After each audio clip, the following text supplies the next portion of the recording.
Good evening, everyone. This is Tala with Drive-thru Therapy. Thank you guys so much for joining me tonight on another episode. It is wonderful, as always, to tell you that I love getting your emails and keep them coming. I like to hear where you're at in the journey. And if you have a suggestion for a topic, I'm very open. There's nothing on this podcast that I would not do. So please let me know. You can email me at TALAIBRA8888@gmail.com. And usually I respond pretty promptly, unless something's going on. or my mailbox is so packed, because that has happened once. My mailbox was so packed and full and I wasn't receiving any email for like a couple of months. But so far it's been good. I've been cleaning it out. And so this way I am available to you if you need to send me an email. All right. And tonight we are going to be exploring the idea of balance. You know, this word is used quite a bit, thrown around quite a bit in our Western world, being balanced. I want to be more balanced. And balance for many people around here in this society requires a lot of doing. So I want to be balanced by doing this and doing that and doing this and doing that. But we're going to find out today why this might not work very well. I want you to think of balance from a different perspective, and perhaps you might be successful this time around in applying more balance in the areas you wish to do so. But in order for us to do that today, we got to think outside the box. I mean, really outside, like to places where it's pretty damn empty. Yeah, that's what today is about. Really discovering all the other stuff to not do, one would say, in order for us to balance out. Not the stuff to do, but to not do. The side of emptiness that we need to start embracing. And the concept of emptiness here in the Western world is scary, is really scary. We don't like silence. We have a problem with that. We like to fill in the day and the time and the space with things, objects, as well as music, voices, talk. But it's very difficult for many people to stay silent. And interestingly enough, our chemistry will get used to the rush, the adrenaline, the filling up of space. You know, it's like all day long we can just fill in space with our thoughts. There's no self-restraint or discipline in it at all. And I talk about this often. I don't know how many episodes I might have done on quieting the mind, but again, it never gets boring for me because it's damn loud for everybody. So let's explore the first concept of balance and emptiness.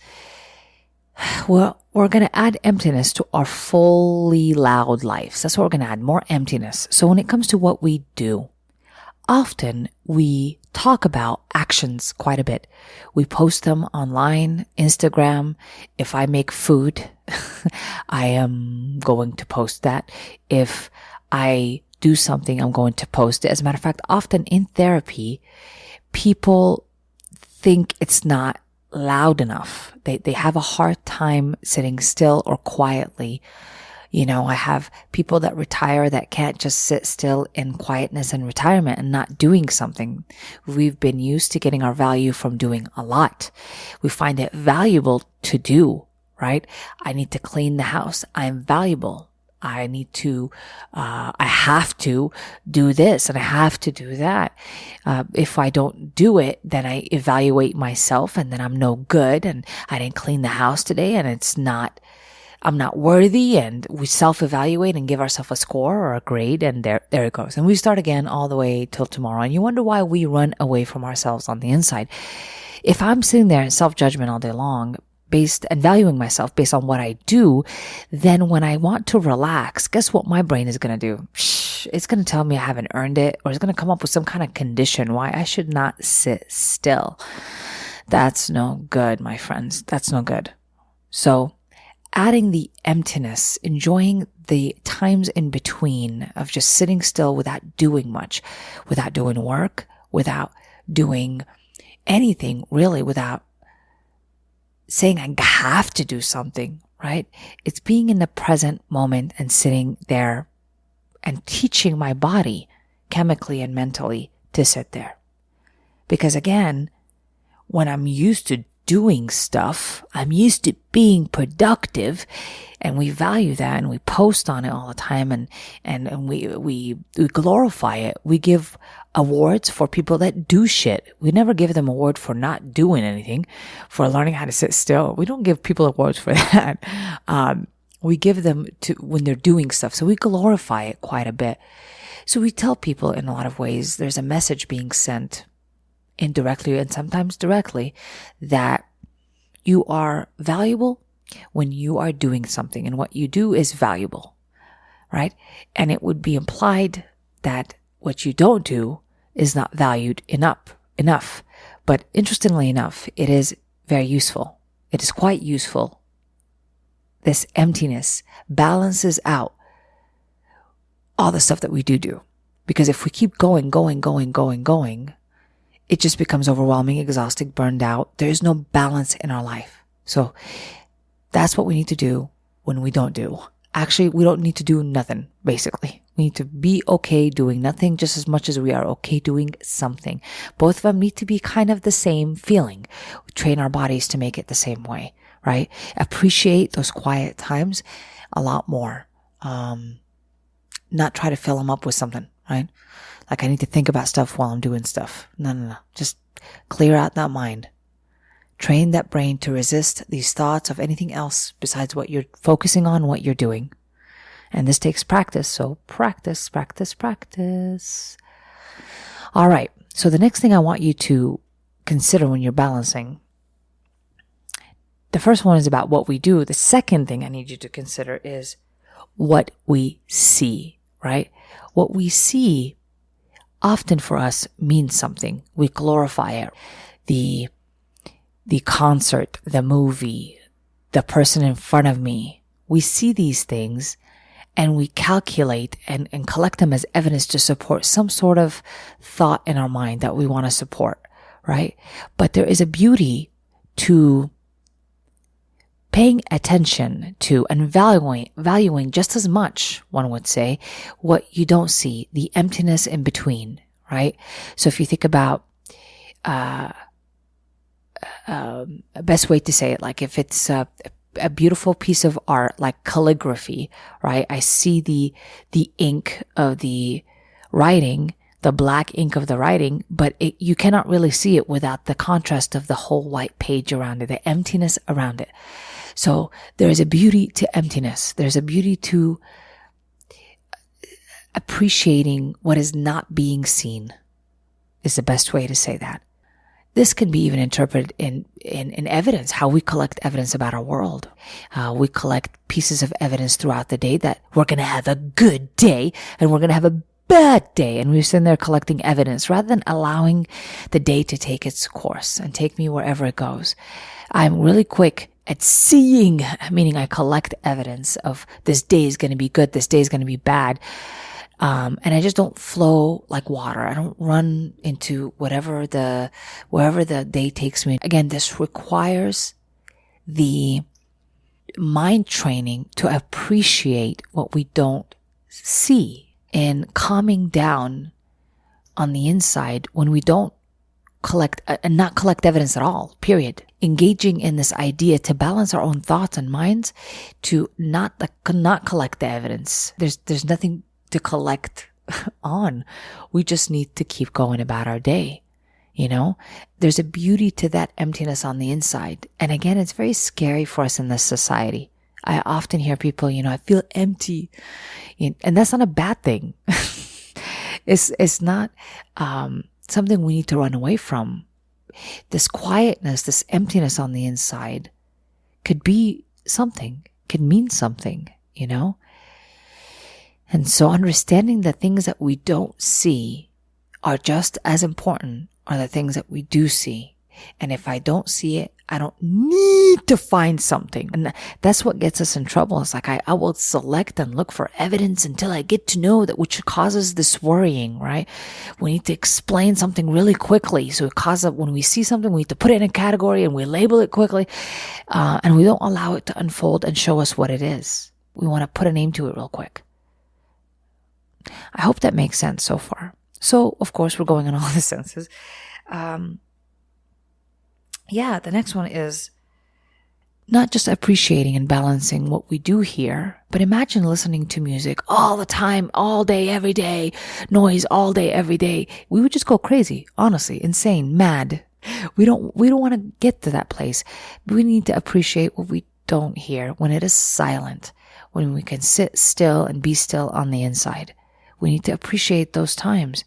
Again, think of music being played all day, every day. This is a torture. Sound, and we do this throughout the day. Some people sleep with the TV on. Some people put the TV in the background. Some childhoods cannot be recalled without TV being played in the background with all this ruckus going on. So in a lot of ways, we make it sort of difficult for us to train our bodies to appreciate the quietness. We think something is wrong when it's quiet. We even say that shit out loud. We say, oh, it's too quiet. Must be something wrong. Something bad is going to happen, right? Like we can't be quiet because something bad is going to happen. I've heard that being said a lot, like it's some sort of intuition, but it is not. It's just fear. It's just fear. Okay. We've trained our brain to do this for a while. So appreciating once again, the emptiness, the nothingness, the silence, all of those things need to balance out our loud ass life. If we don't start appreciating those and giving them priority as well, then you are going to be off balance, burnt out, exhausted, irritable. I can't take a break. No, but somebody needs to give me a break. And I'm going to take it out on people. And I'm going to think that somehow they owe me a break, or they owe me the love, or they owe me I don't know what it is, but yeah, they owe me some sort of something, But it's distorted. It's a distorted, delusional way of looking at, our loud world. We come to conclusions. We come up with assumptions real quick, again, because we want to hear what we want to hear, see what we want to see. We have to see something. We have to hear something. We have to collect evidence. Again, not allowing the emptiness to play its part. We need to allow for nothingness. Yeah. Include that a lot more in our daily life and find peace, quiet, non-productivity, just as valuable, and hell, even productive, probably more productive and useful in your life than just being acknowledged for stuff that you do, stuff that you see, stuff that you say, stuff that you hear, right? A lot of it is not as balanced, I guess best way to say that. Okay. The next thing I want to address, again, going off of sensory, is balancing what we feel with what we, with feeling nothing at all, actually. That's the best way. It's not if feeling nothing, being okay with not feeling something, right? Doesn't have to be interpreted right away. The feeling can just be felt and it would be riding out. And we need to balance out our daily feeling to feeling to feeling to feeling. And sometimes we just pay attention to extreme feelings, right? It's either good or bad. I'm depressed or I'm happy, but we don't notice the feelings in between. And many of what we live all day, many of the emotions we live all day is not an extreme, but yet we can take it in an extreme way. Only pay attention to that. So let's start valuing the stuff or the moments where we don't feel, and the emptiness in that, the nothingness in that, the quietness and the no feeling, just like being in the moment, taking a breath, listening to that breath, focusing on that breath. We don't have to have any opinion or judgment on it, on that moment. That's what I mean. I hope that makes sense. Yeah. So again, balancing what we don't feel with, or what we feel, even what we don't feel and what we feel, both, balancing it out with nothingness, really just no feeling, being present. Okay. Now, my final one is on what we say, finding value in what we say and finding no value in when we don't speak up and we don't say something, right? And it makes complete sense here to start applying self-restraint.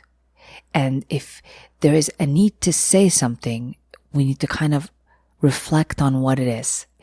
Because many times I find, and I'm finding out, I'm learning it the hard way, friends, that the best thing to say is absolutely nothing. And that is very useful and valuable. But again, our society has so many platforms to say something. We don't know how to withhold and practice self-restraint. Let's just be honest. We don't do it. We don't value it. So we definitely want to add balance in what we say and appreciate, most certainly value its usefulness in what we don't say. I hope that makes sense, because that one here is an obvious one for me. I used to have this constant itch that I need to say something. I need to speak up, say something, defend. But all of this is just loud. It's just loudness on the inside. And of course, I was loud on the outside. And that's what it means. A lot of the times, when I withheld or showed restraint from saying something, I reduced the amount of regrets I would have about what I would say or come up with or assume right away or come to conclusion with right away. That helped a lot and helped me learn and see things unfold in front of me as they wanted to show themselves rather than what I wanted them to be, which would have limited me and my perception of the world. So I like today that I'm able to sit back with self-restraint a lot more. And there's no perfection here, so I'm working on it consistently because I do have a need to say some shit, but I can appreciate a lot more today. And I can say that with confidence. The times where I hold myself back, it requires a lot to bring in the silence and sit in it, to really prefer silence where it's needed without filling up space with words or filling up useless words that are not skillful in any way. So this one here is one of my favorites. I get the biggest bang of the buck in my emotional development, spiritual development, when I practice this saying nothing. Because the first instinct that's going to come out is going to probably be too impulsive. It's not going to include any wisdom in my speech. So I want to practice some skillful speech. And in order for me to do that, I wait. I use a lot of self-restraint, and I practice that. I practice valuing, withholding, finding strength, not finding it as a weakness, but finding strength in withholding. And that's a big deal because we're so culturally used to opening up our mouth. You know, we got to speak up. We got to say this and say that, and you got to talk about this and you got to talk about that, and you got to talk about the elephants in the room. We practically have zoos all the damn places. Everywhere we go, we got a big elephant everywhere. So we got to talk about it. So, that's just an anxious society. Yeah, I know that we on this road, a pathway to self-transformation, can really start appreciating the nothingness. That when we shut the hell up, it's actually a sign of strength and a sign of self-restraint and self-discipline and wisdom in a lot of ways. There's a lot of wisdom in silence, in what is not said. I think that's all I got on this. And it might be my shortest episode, maybe not, but it might be my shortest episode. I just want to make sure that I get on here and tell you all about emptiness, and that we need to start paying attention to and valuing and making it useful in our life to appreciate nothingness, emptiness, rather than running away from it and starting to fill up time, fill up feelings and emotions and sensory experiences. We got to feel, hear, see. I mean, this can cause us all tremendous amount of issues, because there's no moderation, there's no balance, right? Imagine watching TV all damn day. That's going to hurt your eyes, right? That's going to also do other sorts of damage. So we need to balance it out is the best way to say that. Yeah. Balance out through giving value, one would say, to nothing, to nothingness, to quietness, to stillness, the stuff that we don't usually appreciate or give priority to. Thank you guys so much for joining me tonight. I hope this was useful in some way and it helps you on your day-to-day living to balance and to moderate. I'm sending you love and light and the value of the emptiness in between. This has been an episode of Drive-thru.